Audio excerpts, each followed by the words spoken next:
ಓಂ ಉಪೈತು ಮಾಂ ದೇವಜನಾಃ ಕೀರ್ತಿಶ್ಚ ಮಣಿನಾ ಸಹ ಪ್ರಾದುರ್ಭೂತೋಸ್ಮಿ ರಾಷ್ಟ್ರೇಸ್ಮಿನ್ ಕೀರ್ತಿಂ ವೃದ್ಧಿಂ ದದಾತು ಮೇ. ನನ್ನ ಸಮಸ್ತ ಪ್ರೀತಿಯ ಬಂಧು ಭಗಿನಿಯರಿಗೆ ಡಾಕ್ಟರ್ ಸುಕುಮಾರ ಶಾಸ್ತ್ರಿ ಮಾಡುವ ವಂದನೆಗಳು. ಬಂಧುಗಳೇ, ದೀಪಾವಳಿಯ ಪುನೀತ ಪರ್ವ. ಹಲವು ಆಯಾಮಗಳಿಂದ ನಾವು ಇದನ್ನು ವಿವೇಚನೆಯನ್ನು ಮಾಡಬಹುದು. ಆರಂಭದಿಂದಲೂ ದೀಪಾವಳಿಯಲ್ಲಿ ಈ ಸಮಯದಲ್ಲಿ ನಾವು ನವಸಸ್ಯೇಷ್ಟಿಯಜ್ಞವನ್ನು ಮಾಡುತ್ತೇವೆ. ನಮ್ಮ ಅನ್ನದಾತರಾದ ರೈತಾಪಿಗಳು ಹಲವು ವಿಧದ ಕಷ್ಟ ನಷ್ಟಗಳನ್ನು ಅನುಭವಿಸಿಕೊಂಡು ನಮಗೋಸ್ಕರ ದವಸ ಧಾನ್ಯಗಳನ್ನು ಉತ್ಪನ್ನ ಮಾಡುತ್ತಾರೆ, ಬೆಳೆಸುತ್ತಾರೆ. ಬಂಧುಗಳೇ, ಈ ದವಸ ಧಾನ್ಯಗಳನ್ನು ನಾವು ಯಜ್ಞದಲ್ಲಿ ಮೊದಲು ಹಾಕಿಕೊಂಡು ಆಮೇಲೆ ಅದರ ವಿತರಣೆಯನ್ನು ಮಾಡಿ ಸೇವನೆಯನ್ನು ಮಾಡುವಂಥದ್ದು ಇದು ವೈದಿಕ ಪದ್ಧತಿ. ಬಂಧುಗಳೇ, ವೇದದಲ್ಲಿ ಒಂದು ಉಚ್ಛಿಷ್ಟ ಸೂಕ್ತ ಬರುತ್ತದೆ. ಸಾಧಾರಣವಾಗಿ ಉಚ್ಛಿಷ್ಟ ಎಂದರೆ ಕೆಲವರು ಎಂಜಲು ಅಂತ ಅರ್ಥ ಮಾಡಿದ್ದಾರೆ. ಈ ಭುಭುಭಟ್ಟ ನಾನು ಮೊದಲೇ ಹೇಳಿದಂತೆ ಹಲವು ವಿಧದ ನಿಕೃಷ್ಟವನ್ನು ಕೆಲಸವನ್ನು ಮಾಡಿದ್ದಾನೆ. ಅವನು ಇದರ ಅರ್ಥ ಎಂಜಲು ಅಂತ ಮಾಡಿದ. ಅದರ ಪರಿಣಾಮ ಏನು ಅಂತ ಹೇಳಿದರೆ, ಒಬ್ಬರು ಡಾಕ್ಟರು ತಮ್ಮ ಲೇಖನದಲ್ಲಿ ಬರೆದ ವಿಷಯವನ್ನು ನಾನು ನಿಮಗೆ ಹೇಳುತ್ತೇನೆ. ಶಾಸ್ತ್ರ ರೂಢಿರ್ ಬಲಿಯಸಿ ಅಂತ. ಪಾಪ ಈ ಹಳ್ಳಿಯವರಿಗೆ, ಅಬೋಧರಿಗೆ ಈ ವಿಷಯ ಗೊತ್ತಾಗಲಿಲ್ಲ. ಪಂಡಿತರು ತಿಂದದ್ದನ್ನು, ಎಂಜಲನ್ನು ಸೇವಿಸಿದರೆ ಅದು ಬಹಳ ದೊಡ್ಡ ಭಾಗ್ಯ, ಅದರಿಂದ ನಮಗೆ ಪುಣ್ಯ ಪ್ರಾಪ್ತವಾಗುತ್ತದೆ ಎಂದು ಭಾವಿಸಿದರು. ಒಂದು ಸಲ ಡಾಕ್ಟರು ತಮ್ಮ ಕಣ್ಣಾರೆ ನೋಡಿದ ವಿಷಯವನ್ನು ಹೇಳಿದರು. ಒಬ್ಬ ಪಂಡಿತ ಲಾಡನ್ನು ತಿನ್ನುತ್ತಿದ್ದ. ಆವಾಗ ಕೆಲವರು ಬಂದು, ಪಂಡಿತ್ಜಿ, ನಿಮ್ಮ ಎಂಜಲನ್ನು ನಮಗೆ ಕೊಡಿ ಅಂತ. ಅವನು ಬಹಳವಾಗಿ ಕೆಮ್ಮುತ್ತಿದ್ದ. ಅರ್ಧ ಲಾಡನ್ನು ತಿಂದು ಅದನ್ನು ಉಳಿದ ಅರ್ಧವನ್ನು ಅವರಿಗೆ ಕೊಟ್ಟ. ಯಥಾರ್ಥ ರೂಪದಲ್ಲಿ ಆವಾಗ ಆ ಪಂಡಿತನಿಗೆ TB ರೋಗವಿತ್ತು. ಅವನ ಎಂಜಲನ್ನು ತಿಂದವರಿಗೆಲ್ಲ TB ಆಯಿತು. ಬಂಧುಗಳೇ, ಎಂಥ ದುರ್ಭಾಗ್ಯ ನೋಡಿ. ಯಥಾರ್ಥ ರೂಪದಲ್ಲಿ ಉಚ್ಛಿಷ್ಟ ಎಂದರೆ ಎಂಜಲು ಅಲ್ಲ, ಉಚ್ಛಿಷ್ಟ, ಅವಶಿಷ್ಟ. ಮಹರ್ಷಿ ದಯಾನಂದ ಸರಸ್ವತಿಯವರು ಉಚ್ಛಿಷ್ಟ ಸೂಕ್ತದ ಭಾಷ್ಯವನ್ನು ಮಾಡಲಾಗಲಿಲ್ಲ. ಏಕೆಂದರೆ ಅದರ ಮೊದಲೇ ಅವರು ದಿವಂಗತರಾದರು. ಇದೇ ದೀಪಾವಳಿಯ ದಿನ ಅವರ ಬಲಿದಾನವಾಯಿತು. ಆದರೆ ತಮ್ಮ ಚತುರ್ವೇದ ವಿಷಯ ಸೂಚೆಯಲ್ಲಿ ಅವರು ಉಚ್ಛಿಷ್ಟ, ಅವಶಿಷ್ಟ, ಯಜ್ಞಶೇಷ ಎಂದು ಬರೆದಿದ್ದಾರೆ. ಸಾಯಣಾಚಾರ್ಯರು ಉಚ್ಛಿಷ್ಟ ಸೂಕ್ತದ ಭಾಷ್ಯವನ್ನು ಬರೆದಿದ್ದಾರೆ. ಅದರಲ್ಲಿ ಯಜ್ಞೇಹುತ ಶಿಷ್ಟ ಓದನೇನ ಸಕಲ ಜಗತ್ ಕಾರಣಭೂತ ಬ್ರಹ್ಮಸ್ಯ ಅಭೇದೇನ ಸ್ತುತಿ ಕ್ರಿಯತೆ ಎಂದು ಅರ್ಥ ಮಾಡಿದ್ದಾರೆ. ಬಂಧುಗಳೇ, ಯಜ್ಞದಲ್ಲಿ ಹಾಕಿದ ದವಸ ಧಾನ್ಯಗಳನ್ನು ಮತ್ತು ಅನ್ನವನ್ನು, ನಾನು ಮೊದಲ ಎಪಿಸೋಡನ್ನು ಹೇಳಿದ್ದೇನೆ. ಅನ್ನ ಎಂದರೆ ಗುಡಾನ್ನ, ಮುದ್ಗಾನ್ನ, ಕ್ಷೀರಾನ್ನ, ಪಾಯಸ. ಈ ರೀತಿ ಯಜ್ಞದಲ್ಲಿ ಮೊದಲು ಹಾಕಿದ ನಾವು ಯಾವ ಆಹುತಿಯನ್ನು ಯಜ್ಞಕ್ಕೆ ಅರ್ಪಿಸುತ್ತೇವೆ. ಅದನ್ನು ಶಿಷ್ಟ ಓದನ ಯಜ್ಞದಲ್ಲಿ ಹಾಕಿ ಉಳಿದ ಯಜ್ಞಶೇಷವನ್ನು ಎಲ್ಲರಿಗೂ ವಿತರಿಸಿಕೊಂಡು ಮೊದಲು ಪರಮಾತ್ಮನ ಉಪಾಸನೆ ಸ್ತುತಿಯನ್ನು ಮಾಡುತ್ತಾ ಅಭೇದೇನ ಯಾವುದೇ ರೀತಿಯ ಭೇದ ಭಾವ ಇಲ್ಲದೆ ಉಚ್ಚ ನೀಚಗಳ ಎಂಬ ಭೇದ ಭಾವ ಇಲ್ಲದೆ ಸಮಾನವಾಗಿ ಎಲ್ಲರಿಗೂ ಕೂಡ ವಿತರಿಸಿಕೊಂಡು ಹಂಚಿಕೊಂಡು ಆಮೇಲೆ ಅದನ್ನು ಸೇವನೆ ಮಾಡುವಂಥದ್ದು ಇದೇ ಉಚ್ಚಿಷ್ಟ. ಬಂಧುಗಳೇ, ಈ ಅನ್ನವನ್ನು ಅನ್ನಪತೆ ಅನ್ನಸ್ಯ ನೋ ದೇಹಿ ಅನಮೀವಸ್ಯ ಸುಷ್ಮಿಣಃ ಪ್ರಪ್ರದಾತಾರಂ ತಾರಶ ಊರ್ಜನ್ನೋ ದೇಹಿ ದ್ವಿಪದೇಶಂ ಚತುಷ್ಪದೇ. ಪರಮಾತ್ಮ ಯಾವುದೇ ರೀತಿಯ ರೋಗ ರುಜಿನಗಳ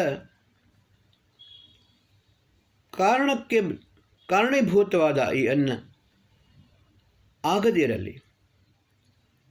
ನೋ ಅನ್ನಂ ದೇಹಿ, ನಮ್ಮೆಲ್ಲರಿಗೂ ಈ ಶ್ರೇಷ್ಠವಾದ ಉತ್ಕೃಷ್ಟವಾದ ಊರ್ಜಾ ಎಂದರೆ ಬಲಪ್ರದಾನವನ್ನು ಮಾಡುವಂತಹ ಯಾವುದೇ ರೀತಿಯ ರೋಗ ರುಜಿನಗಳನ್ನು ಉಂಟಾಗದಂತಹ ಈ ಅನ್ನ ದ್ವಿಪದೇ ಚತುಷ್ಪದೇ ಸಕಲ ಪ್ರಾಣಿಗಳಿಗೆ 2 ಪಾದಗಳುಳ್ಳ ಮನುಷ್ಯಾದಿ ಪ್ರಾಣಿಗಳಿಗೂ ಚತುಷ್ಪದೇ ಚತುಷ್ಪಾದಗಳುಳ್ಳ ಪ್ರಾಣಿಗಳಿಗೂ ಹಕ್ಕಿಗಳಿಗೂ ಎಲ್ಲರಿಗೂ ಈ ಅನ್ನವನ್ನು ಪ್ರದಾನ ಮಾಡು.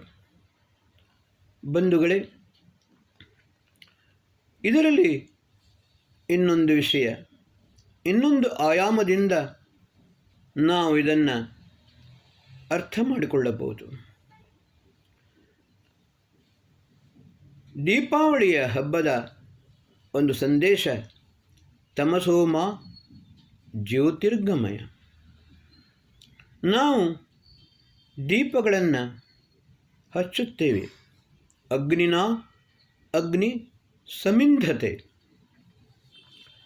ತಮಸ್ಸು ಎಂದರೆ ಕೇವಲ ಅಂಧಕಾರ ಮಾತ್ರವಲ್ಲ, ತಮಸ್ಸು ಎಂದರೆ ಅಜ್ಞಾನಾಂಧಕಾರವೂ ಇದೆ. ಕಾಮ ಕ್ರೋಧ ಲೋಭ ಇದು ಇನ್ನೂ ಭಯಂಕರ ಅಂಧಕಾರ. ಅಜ್ಞಾನಾಂಧಕಾರವನ್ನು ಹೋಗಲಾಡಿಸಲು ಮಹರ್ಷಿ ದಯಾನಂದ ಸರಸ್ವತಿಯವರು ಬಹಳವಾಗಿ ಪ್ರಯತ್ನಪಟ್ಟರು. 17 ಬಾರಿ ಅವರಿಗೆ ವಿಷವನ್ನು ಕೊಡಲಾಯಿತು. 18ನೆಯ ಬಾರಿ ಅವರಿಗೆ ವಿಷದ ಒಟ್ಟಿಗೆ ಈ ಗಾಜನ್ನು ಪುಡಿ ಮಾಡಿ ಸೇರಿಸಿಕೊಂಡು ಹಾಲಿನಲ್ಲಿ ಹಾಕಿ ಅವರನ್ನು ಇದೇ ದೀಪಾವಳಿಯ ದಿವಸ ಕೊಲ್ಲಲಾಯಿತು. ಬಂಧುಗಳೇ, ಕಾಮಾತ್ ಕ್ರೋಧ ಜಾಯತೆ, ಕ್ರೋಧಾತ್ ಮತಿವಿಭ್ರಮ.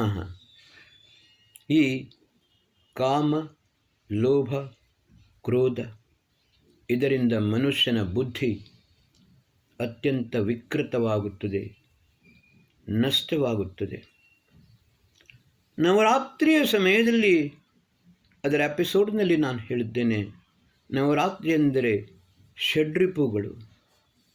ಅದೇ ಷಡ್ರಿಪುವು ಕೂಡ ಈ ದೀಪಾವಳಿಯ ಸಮಯದಲ್ಲಿಯೂ ಕೂಡ ಅಜ್ಞಾನಾಂಧಕಾರ ಮತ್ತು ಕಾಮ ಕ್ರೋಧ ಲೋಭ ಮೋಹ ಈರ್ಷಾ ದ್ವೇಷ. ಮೊದಲು ಈ ಅಜ್ಞಾನದಿಂದಾಗಿ ಹಲವು ರೀತಿಯ ದುಷ್ಟ ಅಥವಾ ಅನಿಷ್ಟ ಪದ್ಧತಿಗಳು ಬಂದಿವೆ. ಉತ್ತರ ಭಾರತದಲ್ಲಿ ನಾನು ನೋಡಿದ್ದೇನೆ, ಒಂದು ಊರಿಗೆ ವಿಚಾರ ಏನೆಂದು ಹೇಳಿದರೆ, ದೀಪಾವಳಿಯ ದಿವಸ ಶರಾಬನ್ನು ಕುಡಿಯುತ್ತಾರೆ. ಬೆಲ್ಲದ ಮೇಲೆ ಬಂದ ಕಲ್ಮಶ. ನಾನು ಕೂಡ ಕಬ್ಬನ್ನು ಎರೆಯಿದ್ದೇನೆ. ಕಬ್ಬು ಕುದಿಯುವಾಗ ಅದರಲ್ಲಿ ಹಾಲನ್ನು ಹಾಕುತ್ತಿದ್ದರು ಮೊದಲು. ಇವಾಗ ಬೇರೆ ಬೇರೆ ಕೆಮಿಕಲನ್ನು ಹಾಕುತ್ತಾರೆ. ಹಾಲನ್ನು ಹಾಕಿದ್ದ ಕೂಡಲೇ ಅದು ಮೇಲೆ ಕಲ್ಮಶ ಬರುತ್ತದೆ. ಅದಕ್ಕೆ ಯುಪಿಯಲ್ಲಿ ಲದೋಯಿ ಎಂದು ಹೇಳುತ್ತಾರೆ. ಆ ಲದೋಯಿಯಿಂದ ಮಾಡಿದ ಶರಾಬನ್ನು ಸೇವನೆ ಮಾಡುತ್ತಾರೆ. ಸೇವನೆ ಮಾಡಿದ ನಂತರ ಜುಗಾರಿಯನ್ನು ಮಾಡುತ್ತಾರೆ, ಜುಗಾರಿ ಆಟ. ಆಮೇಲೆ ಇನ್ನೊಂದು ಅವರಲ್ಲಿ ನಡೆದುಕೊಂಡು ಬಂದ ಸಂಪ್ರದಾಯ ಏನಂತ ಹೇಳಿದರೆ, ರಾತ್ರಿ ಇಡೀ ಮನೆಯ ಬಾಗಿಲನ್ನು ತೆರೆದಿರುವುದು. ಇವತ್ತಿಗೂ ಕೂಡ ಇಲ್ಲಿ ನಾವು ಮಂಗಳೂರಿನಲ್ಲಿ ಕೆಲವು ಮಾರವಾಡಿಗಳ ಅಂಗಡಿಗಳನ್ನು ನೋಡುತ್ತೇವೆ. ಅವರ ಅಂಗಡಿ ಬಾಗಿಲುಗಳನ್ನು ಮುಚ್ಚುವುದಿಲ್ಲ, ರಾತ್ರಿ ಇಡೀ ತೆಗೆದಿಡುತ್ತಾರೆ. ಆದರೆ ಅವರು ರಾತ್ರಿ ನಿದ್ರೆ ಮಾಡುವುದಿಲ್ಲ. ಆದರೆ ಹಳ್ಳಿಗಳಲ್ಲಿ ಶರಾಬನ್ನು ಕುಡಿದು ಮನೆಯ ಬಾಗಿಲನ್ನು ತೆರೆದು ಮಲಗಿಬಿಡುತ್ತಾರೆ. ನಮ್ಮ ಗುರುಗಳಾದ ಆಚಾರ್ಯ ದೇವಸ್ವಾಮಿಯವರವರಿಗೆ ಹೇಳುತ್ತಿದ್ದರು, ಮೂರ್ಖರೇ, ಲಕ್ಷ್ಮಿ ಬರುವುದಂತೂ ದೂರ, ಕಳ್ಳರಂತೂ ಬರುವುದು ಖಂಡಿತ. ಇನ್ನು ಮೂರ್ಖತನವನ್ನು ಮಾಡಬೇಡಿ. ಅದೇ ಆಗುತ್ತಿತ್ತು. ಕಳ್ಳಕಾಕರು ಬಂದುಕೊಂಡು ದೋಚಿಕೊಂಡು ಹೋಗುತ್ತಿದ್ದರು. ಇದು ಒಂದು ತಮಸ್ಸು, ರೂಢಿ ಪರಂಪರೆ. ಈ ರೂಢಿ ಪರಂಪರೆಯಿಂದ ಮನುಷ್ಯ ಕಳೆದುಕೊಳ್ಳುವುದು ಬಹಳ. ನಾವು ನಮ್ಮ ಮೊದಲು ಈ ಅಜ್ಞಾನದ ಅಂಧಕಾರವನ್ನು ದೂರಪಡಿಸಬೇಕು. ಮಹರ್ಷಿ ದಯಾನಂದರು ಈ ಅಜ್ಞಾನಾಂಧಕಾರವನ್ನು ದೂರಪಡಿಸುವುದಕ್ಕೋಸ್ಕರ ಬಹಳವಾಗಿ ಶ್ರಮಪಟ್ಟರು. ನಾನು ಮೊದಲೇ ಹೇಳಿದಂತೆ ಹಲವು ಬಾರಿ ಅವರಿಗೆ 18 ಬಾರಿ ಅವರಿಗೆ ವಿಷವನ್ನು ಕೊಡಲಾಯಿತು. ದೇಹದ ಮೇಲೆ ಆಕ್ರಮಣವನ್ನು ಮಾಡಲಾಯಿತು. ಎಲ್ಲವನ್ನೂ ಕೂಡ ಅವರು ಸಹಿಸಿಕೊಂಡು ನಮಗೋಸ್ಕರ ಉತ್ಕೃಷ್ಟವಾದ ಜ್ಞಾನ ನಮಗೆ ಕೊಟ್ಟು ಹೋಗಿದ್ದಾರೆ.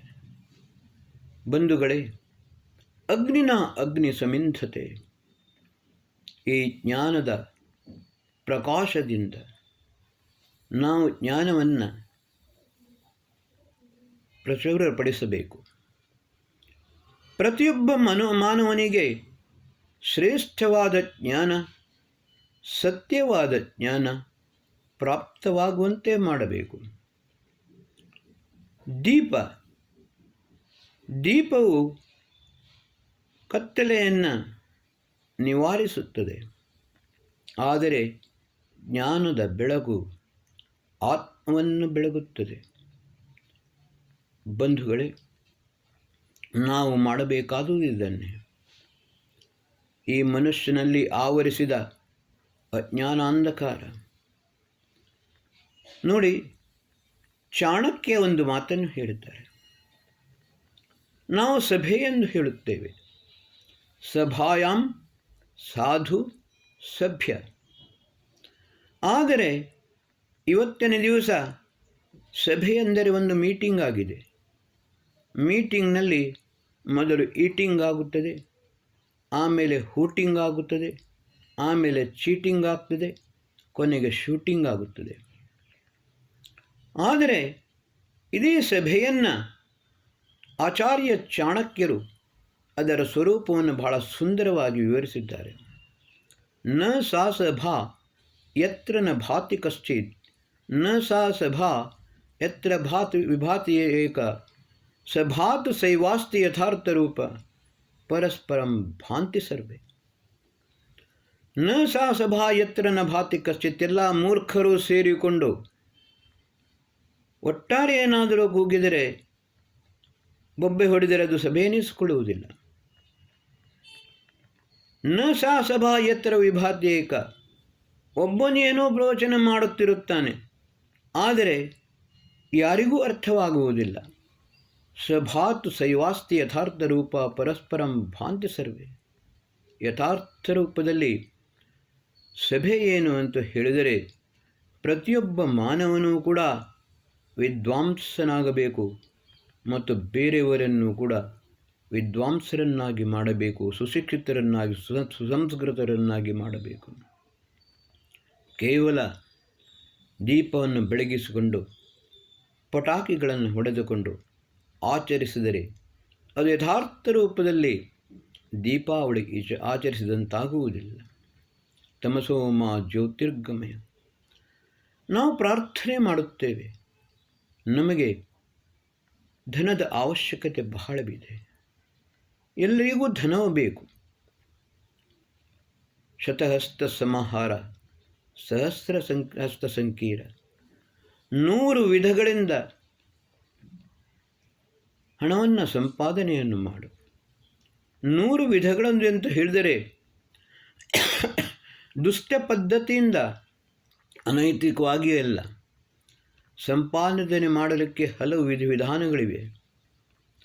ಉತ್ತಮವಾದ ರೀತಿಯಲ್ಲಿ, ನ್ಯಾಯವಾದ ರೀತಿಯಲ್ಲಿ ಹಣವನ್ನು ಸಂಪಾದನೆ ಮಾಡಿಕೊಂಡು ಶತಹಸ್ತ ಸಮಾಹಾರ, 1000 ರೀತಿಯಲ್ಲಿ ಆ ಧನವನ್ನು ದಾನ ಮಾಡು. ವಯಂ ಸ್ಯಾಮ ಪತಯೋರಯೀಣಾಂ. ನಾವು ಸಂಪತ್ತಿನ ಸ್ವಾಮಿಗಳಾಗಬೇಕು, ಸಂಪತ್ತಿನ ದಾಸಗಳಾಗುವುದಲ್ಲ. ಎಲ್ಲ ವಿಧದ ಕೆಟ್ಟ ಚಟಗಳಿಂದ, ದುರ್ವ್ಯಸನಗಳಿಂದ ಕೋಟ್ಯಾಂತರ ರೂಪಾಯಿಯನ್ನು ಸಂಪಾದನೆ ಮಾಡುವವರು ಕೂಡ ದುರ್ಗುಣ, ದುರ್ವ್ಯಸನ, ದುಶ್ಚಟಗಳಿಂದ ಎಲ್ಲವನ್ನು ಕಳೆದುಕೊಳ್ಳುತ್ತಾರೆ. ಆದರೆ ಇದು ಸರಿಯಲ್ಲ. ಅದರ ಬದಲು ಸಂಪತ್ತಿನ ಪ್ರಾಪ್ತಿ ಉತ್ತಮವಾದ ರೀತಿಯಲ್ಲಿ ಆಗಬೇಕು. ಸಂಪತ್ತಿನ ವಿನಿಯೋಗವೂ ಕೂಡ ಉತ್ತಮ ರೀತಿಯಲ್ಲಿಯೇ ಆಗಬೇಕು. ವೈದಿಕ ಸಾಮ್ಯವಾದ ಪ್ರತಿಯೊಬ್ಬರೂ ಕೂಡ ಈ ಸಂಪತ್ತಿನ ಸ್ವಾಮಿಗಳಾಗಬೇಕು. ಯಾರೂ ಕೂಡ ಹಸುವಿಂದ ಬಳಲುವಂತಾಗಬಾರ್ದು. ಒಬ್ಬನು ಯಥೇಚ್ಛವಾಗಿ ತಿನ್ನುತ್ತಾನೆ, ಅಷ್ಟನ್ನೇ ಬಿಸಾಡುತ್ತಾನೆ. ಇನ್ನೊಬ್ಬ ಒಂದೊಂದು ತುತ್ತು ಅನ್ನಗೋಸ್ಕರ ಬಹಳ ಕಷ್ಟಪಡುತ್ತಾನೆ. ಅದು ಕೂಡ ಅವನಿಗೆ ದುರ್ಲಭವಾಗುತ್ತದೆ. ಮೋಘಂ ಅನ್ನಂ ವಿಂದತೆ ಅಪ್ರಚೇತ. ಸತ್ಯಂ ಬ್ರವೀಮಿ ವಧೈತ್ಸತಸ್ಯ. ನಾರ್ಯಮಣಂ ಪುಷ್ಯತಿ ನೋ ಸಖಾಯಂ. ಕೇವಲಾಘೋ ಭವತಿ ಕೇವಲಾಧಿ. ಮೋಘಂ ವಿನ್ನಂ ಅಂದತೆ ಅಪ್ರಚೇತ. 2 ರೀತಿಯ ಜನರಿದ್ದಾರೆ. ಒಬ್ಬರು ಯಾವುದೇ ಕರ್ಮಗಳನ್ನು ಮಾಡುವುದಿಲ್ಲ, ಆಲಸಿಗಳಾಗಿ ಬಿದ್ದುಕೊಂಡಿರುತ್ತಾರೆ. ಅಂಥವರು ಮೋಘಂ ವಿಂದತೆ ಅಪ್ರಚೇತ. ಅಂಥ ಆಲಸಿಗಳು ಕೂಡ ಅನ್ನವನ್ನು ವ್ಯರ್ಥವಾಗಿ ತಿನ್ನುತ್ತಾರೆ. ಆ ವ್ಯರ್ಥವಾಗಿ ಅನ್ನವನ್ನು ತಿನ್ನುವವರಿಗೆ ಅನ್ನವನ್ನು ತಿನ್ನುವ ಅಧಿಕಾರವಿಲ್ಲ. ಸತ್ಯಂ ಬ್ರವೀಮಿ ವಧೈತ್ಸತಸ್ಯ. ಆ ಅನ್ನವು ಅವರಿಗೆ ನಾಶಕ್ಕೆ ಕಾರಣೀಭೂತವಾಗುತ್ತದೆ. ಅದಕ್ಕಿಂತಲೂ ಇನ್ನೇನು ಹೇಳಿದರೆ, ನಾರ್ಯಮಣಂ ಪುಷ್ಯತಿ ನೋ ಸಖಾಯಂ. ಕೇವಲಾಘೋ ಭವತಿ ಕೇವಲಾಧಿ. ಸಂಪಾದನೆಯನ್ನು ಬಹಳ ಮಾಡುತ್ತಾನೆ, ಆದರೆ ತನ್ನವರಿಗಾಗಲಿ ಬೇರೆಯವರಿಗಾಗಲಿ ದಾನ ಮಾಡುವುದಿಲ್ಲ, ಕೊಡುವುದಿಲ್ಲ, ಹಂಚುವುದಿಲ್ಲ. ಅವನು ಕೇವಲ ಒಬ್ಬನೇ ಅನ್ನವನ್ನು ತಿನ್ನುವನು.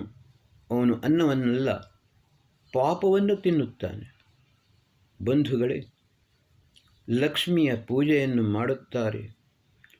ಲಕ್ಷ್ಮಿಯ ಪೂಜೆ ಪುರಾಣದಲ್ಲಿ ಲಕ್ಷ್ಮಿಗೆ 2 ರೀತಿಯ ವಾಹನಗಳಿವೆ. ಒಂದು ಗೂಬೆಯ ಮೇಲೆ ಕುಳಿತ ಲಕ್ಷ್ಮಿ, ಇನ್ನೊಬ್ಬಳು ಕಮಲದ ಮೇಲೆ ಕುಳಿತ ಲಕ್ಷ್ಮಿ. ಗೂಬೆಯ ಮೇಲೆ ಕುಳಿತ ಲಕ್ಷ್ಮಿಯನ್ನು ಪಾಪಲಕ್ಷ್ಮಿ ಎಂದು ಹೇಳುತ್ತಾರೆ. ಏಕೆಂದರೆ ಗೂಬೆ ರಾತ್ರಿಯಲ್ಲಿ ಮಾತ್ರ ಬರಿಗಳಿಗೆ ಆ ಪಕ್ಷಿಗೆ ಕಣ್ಣು ಕಾಣುತ್ತದೆ, ಹಗಲಿನಲ್ಲಿ ಕಾಣುವುದಿಲ್ಲ. ಅಂದರೆ ರಾತ್ರಿಯಲ್ಲಿ ಮಾಡುವಂತಹ ಯಾವ ಅನೈತಿಕ ವ್ಯಾಪಾರಗಳಿಂದ ಪ್ರಾಪ್ತವಾದ ಸಂಪತ್ತು ಅದೆಲ್ಲವೂ ಪಾಪಲಕ್ಷ್ಮಿ. ಇವತ್ತಿನ ದಿವಸ ಭ್ರಷ್ಟಾಚಾರ ಎಷ್ಟು ಭಯಾನಕವಾಗಿ ವ್ಯಾಪಿಸಿಕೊಂಡಿದೆ ಎಂದು ಹೇಳಿದರೆ ಅದಕ್ಕೆ ಹಗಲು ರಾತ್ರಿ ಎಂಬ ಭೇದ ಭಾವವೂ ಇಲ್ಲ. ಯಾವಾಗ ಬೇಕಾದರೂ ಕೂಡ ಅವರು ದುಷ್ಕರ್ಮಗಳಿಂದ ಸಂಪಾದನೆಯನ್ನು ಮತ್ತು ಹೇರಳವಾದ ಸಂಪಾದನೆಯನ್ನು ಮಾಡುತ್ತಾರೆ. ಅವರು ತಮ್ಮ ಮಕ್ಕಳಿಗೂ ಮೊಮ್ಮಕ್ಕಳಿಗೂ ಮರಿಮಕ್ಕಳಿಗೂ ವಿಷವನ್ನೇ ಕೊಟ್ಟು ಹೋಗುತ್ತಾರೆ. ಕಮಲ ಮೇಲೆ ಕುಳಿತ ಲಕ್ಷ್ಮಿ ನಿರ್ಮಲ. ಯಾವ ರೀತಿ ಅದಕ್ಕೆ ಪಂಕಜ ಎಂದು ಹೇಳುತ್ತಾರೆ. ಪಂಕ ಎಂದು ಹೇಳಿದರೆ ಎಲ್ಲರಿಗೂ ಗೊತ್ತು, ಕೆಸರು. ಕೆಸರಿನಲ್ಲಿಯೂ ಅರಳುವಂಥದ್ದು. ಅಂತಹ ಶ್ರೇಷ್ಠವಾದ ಯಾವುದೇ ರೀತಿಯ ಕಲ್ಮಶವಿಲ್ಲದ ಆ ಲಕ್ಷ್ಮಿ ಸಂಪತ್ತು ತಾನೂ ಸೇವನೆ ಮಾಡಬೇಕು, ಬೇರೆಯವರಿಗೂ ವಿತರಣೆಯನ್ನು ಮಾಡಬೇಕು. ಬಂಧುಗಳೇ, ಪ್ರತಿಯೊಬ್ಬ ಮಾನವನಿಗೆ ಒಂದು ವಿಷಯವನ್ನು ಹೇಳುತ್ತದೆ. ಯಾವುದನ್ನು ನೀನು ಪ್ರಾಪ್ತ ಮಾಡುತ್ತೀಯ ಅದು ನಿನಗೂ ಉತ್ತಮವಾಗಲಿ, ಬೇರೆಯವರಿಗೂ ಕಲ್ಯಾಣಪ್ರದವಾಗಲಿ. ಯಾವುದೇ ಕರ್ಮವನ್ನು ಮಾಡು, ಯಾವುದೇ ರೀತಿಯಲ್ಲಿ ಸಂಪಾದನೆಯನ್ನು ಮಾಡು. ಆ ಸಂಪಾದನೆ ನಿನ್ನ ಪರಿವಾರಕ್ಕೆ ನೀನು ಪೂರ್ಣ ಸನ್ಯಾಸಿ ಯೋಗಿಯಾಗಬೇಕೆಂದಿಲ್ಲ. ವೇದ ಯಾವತ್ತೂ ಹಾಗೆ ಹೇಳುವುದಿಲ್ಲ. ಸಂಪೂರ್ಣವಾಗಿ ತ್ಯಾಗ ಮಾಡು ಎಂದು ಯಾವತ್ತೂ ಹೇಳುವುದಿಲ್ಲ. ಆದರೆ ತೇನ ತ್ಯಕ್ತೇನ ಭುಂಜೀತ, ತ್ಯಾಗಪೂರ್ವಕ ಭೋಗ ಮಾಡು. ನಿನ್ನ ಪರಿವಾರಕ್ಕೆ ಯಾವುದೇ ರೀತಿಯ ತೊಂದರೆಯಾಗದೆ ನೀನು ಸಂಪತ್ತಿನ ವಿನಿಯೋಗವನ್ನು ಮಾಡು. ಆದರೆ ಅದನ್ನು ಅಪರಿಗ್ರಹ, ನಿನಗೆ ಎಷ್ಟು ಬೇಕೋ ಅಷ್ಟು, ನಿನ್ನ ಪರಿವಾರಕ್ಕೆ ಎಷ್ಟು ಬೇಕೋ ಅಷ್ಟು ಆ ಸಂಪತ್ತನ್ನು ಪ್ರಾಪ್ತ ಮಾಡಿಕೊಂಡು ಬೇರೆಯದನ್ನು ದಾನ ಮಾಡು. ಎಲ್ಲವನ್ನೂ ತನ್ನ ಬಳಿಗೆ ತನ್ನ ಹತ್ತಿರ ಇಟ್ಟುಕೊಂಡರೆ ಯಾವ ರೀತಿ ನಿಂತ ನೀರು ಹಲವು ರೋಗಕ್ಕೆ ಕಾರಣೀಭೂತವಾಗುತ್ತದೆ, ಅದೇ ರೀತಿಯೂ ಕೂಡ ಇದು ಕೂಡ ಹಲವು ರೀತಿಯ ವಿನಾಶಕ್ಕೆ ಕಾರಣೀಭೂತವಾಗ್ತದೆ. ಬುಭುಕ್ಷಿತ ಕಥಯ ಕಿಂ ನ ಕರೋತಿ ಪಾಪಂ, ಹಸುವಿನಿಂದ ಬಳಲುವ ಯಾವ ಪಾಪವನ್ನು ಮಾಡಲಾರ. ಆಮೇಲೆ ನೀನು ಒಳಗೆ ಶೇಖರಿಸಿಟ್ಟ ಸಂಪತ್ತನ್ನು ಕಳ್ಳಕಾಕರು ತೆಗೆದುಕೊಂಡು ಹೋಗುತ್ತಾರೆ. ಈ ಇನ್ಕಮ್ ಟ್ಯಾಕ್ಸ್ನವರು ರೈಡ್ ಮಾಡಿಕೊಂಡು ಹೋಗ್ತಾರೆ. ಯಾವ ಸಮಯದಲ್ಲಿ ಯಾವ ರೀತಿಯಲ್ಲಿ ನಿನ್ನ ಸಂಪತ್ತನ್ನು ದೋಚಿಕೊಂಡು ಹೋಗುತ್ತಾರೆ ಅದು ನಿನಗೆ ಗೊತ್ತಾಗುವುದು ಆಮೇಲೆ. ಆದರೆ ನಾವು ಒಂದನ್ನು ಸರಿಯಾಗಿ ಅರ್ಥ ಮಾಡಿಕೊಳ್ಳಬೇಕು.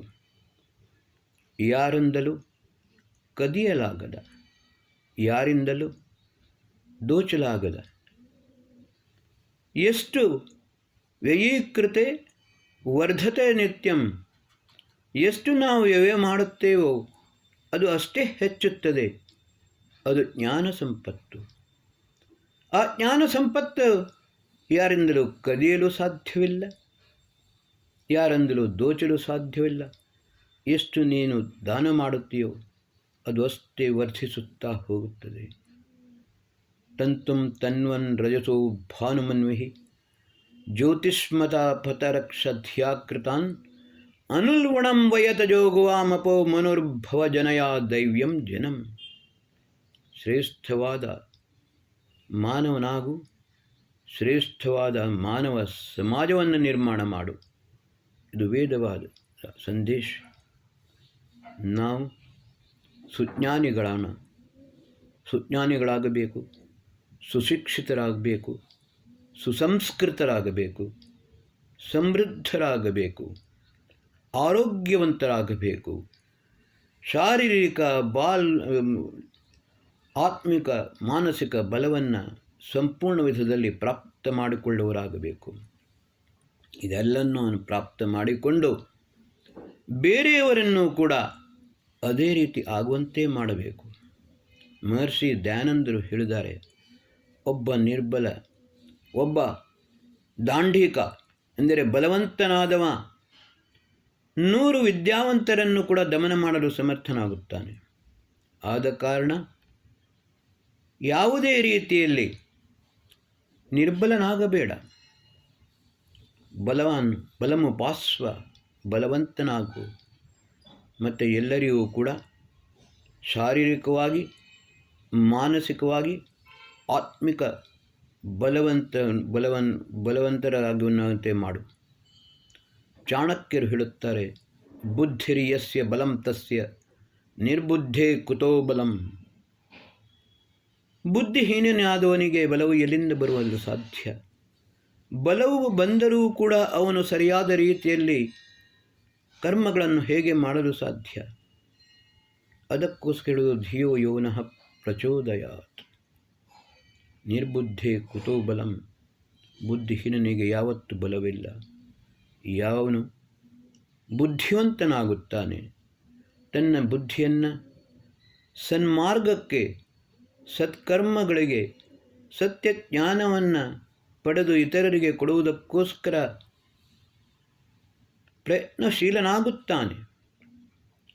ಈ ಜೀವನ ನಿರಂತರ ಹರಿಯುವ ನದಿಯಂತೆ ಇದು ಸದಾಕಾಲ ಹರಿಯುತ್ತಾಗಬೇಕು. ಪರೋಪಕಾರಾಯ ಇದಂ ಶರೀರಂ. ಬೇರೆಯವರಿಗೆ ನಾವು ಪರೋಪಕಾರವನ್ನು ಮಾಡಬೇಕು. ಶುಕಮುನಿ ವೇದವ್ಯಾಸರ ಮಗ. ಎಲ್ಲರೂ ಹೇಳುತ್ತಾರೆ ವೇದವ್ಯಾಸರು ಪುರಾಣಗಳನ್ನು ಬರೆದಿದ್ದಾರೆ ಅಂತ.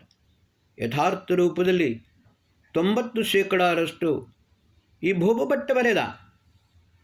ವೇದವ್ಯಾಸರು ಪುರಾಣಗಳನ್ನು 10% ಕೂಡ ಮಾತ್ರ ಬರೆಯಲಿಲ್ಲ.